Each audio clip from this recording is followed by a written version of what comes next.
We got a lot of build up this week heading into the next WWE pay-per-view day 1. Looks like Brock Lesnar's original plans continue to get changed. Massive breakup and more to talk about in today's wrestling news roundup. So you know what to do, hit those notifications and let's get right into it. Coming out of SmackDown this week, one thing is certain, and that is that WWE canceled the original plans that they had for Brock Lesnar. It was noted on the latest Wrestling Observer newsletter that Brock Lesnar was going to still be suspended and that his return was going to be a little bit different. He was going to show up with a ticket as a fan at the WWE SmackDown in LA next week. This was actually advertised on the Staples Center social media account, which we ended up talking about a couple of weeks ago, but obviously all of that was scratched. Last week, Kayla Braxton ended up indicating that Brock Lesnar's suspension has been lifted, and this week he showed up on SmackDown. He basically persuaded Sami Zayn to take on Roman Reigns for the Universal Championship and to already use that title opportunity that he has and not wait for day 1 pay-per-view. Sami Zayn had no choice but to do that. He went on to face off Roman Reigns. Before the match even started, Brock Lesnar came out, took him to Suplex City, and then Roman Reigns destroyed Sami Zayn on 18 seconds.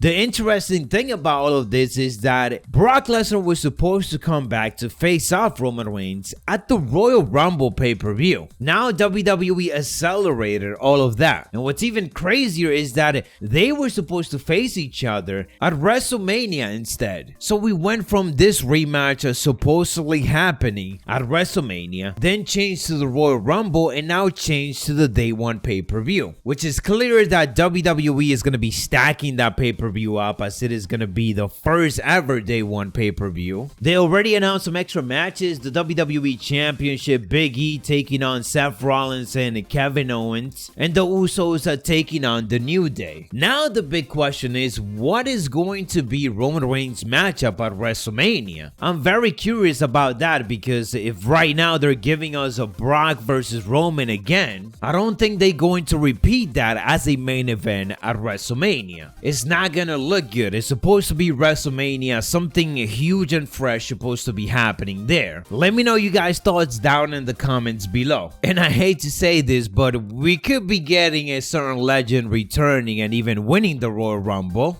just to set that matchup up against Roman. And hopefully that doesn't turn out to be Goldberg. Don't waste a Royal Rumble win on that, please. Onto some other reports and other things getting cancelled, and WWE just changing it up. Elias has not been seen in many weeks on WWE television, and now there's more details on what exactly happened. WrestleVotes noted on Twitter that WWE had no end plan for the graveyard segments that they did with Elias over a month ago. They simply did it to quote-unquote kill off the music gimmick for him. And very interestingly, it was also noted that the initial rebranding idea had him looking too similar to Randy Savage with colorful trunks and his beard, and Vince McMahon didn't like it, so they are now back to square one and they just don't know what to do with him. The last segment with Elias ended up airing in August, and there are no words yet on what are the new plans for him or when he will pop up on television once again. This is a bit unfortunate that they trying to change all of this. His music gimmick, there was nothing wrong with it. This feels like once again WWE trying to change something that they feel like it hasn't been working, but it has. But the reason why they feel that way is because of the way that they've been booking it. Elias should be a main eventer type of guy already, but WWE just never capitalized on that momentum. Every time he's over on a weekly basis, as something happens, either he get injured or they just change plans a bit, put him in the 24/7 division or whatever, and then things go back to square one, just like right now. Onto some shocking news. It looks like Charlotte Flair and Andrade are no longer a couple. These are early reports, but BodySlam.net reported this week that multiple sources have confirmed that they are no longer together and the breakup was not mutual. The report also states that it was Charlotte who ended the relationship. All of this started to come out when fans realized that Andrade was no longer following Charlotte Flair on social media, and then Charlotte did did the same thing. There are no other details in regards to this situation right now. In addition to unfollowing Charlotte, Flair Andrade also deleted photos of them being together. They have been together since 2019 and they got engaged in early 2020. We know that Charlotte has regularly traveled with Andrade even after he left WWE early on this year. If there's any confirmation, I'll make sure to keep you guys up to date on Small Dose, as it is a private matter. Talking about confirmations, there was a lot of things announced for this upcoming Monday Night Raw. Steel cage match, Kevin Owens versus Big E. The Raw Women's Championship match, Becky Lynch versus Liv Morgan. There's a special edition of Miss TV with Edge as the special guest, of course. And in regards to this storyline, something very interesting started to pop up, as PW Insider is reporting that Marie's appearance on Monday Night Raw was not a one-time deal, so she's gonna be hanging out with The Miz for a bit, basically having another Miz and Maurice run. And on top of that, there has been talk of adding Beth Phoenix to this Edge/Miz story at some point. I called it out if they're gonna make this matchup at the Royal Rumble or even at the Day 1 pay-per-view in a couple of weeks. It will be nice to have Edge and Beth Phoenix taking on Maurice and The Miz. It will be a good mixed tag team matchup. Last bit of news is in regards to Bryan Danielson and him explaining WWE's reaction when AEW started. When WWE saw AEW getting started, they decided to sign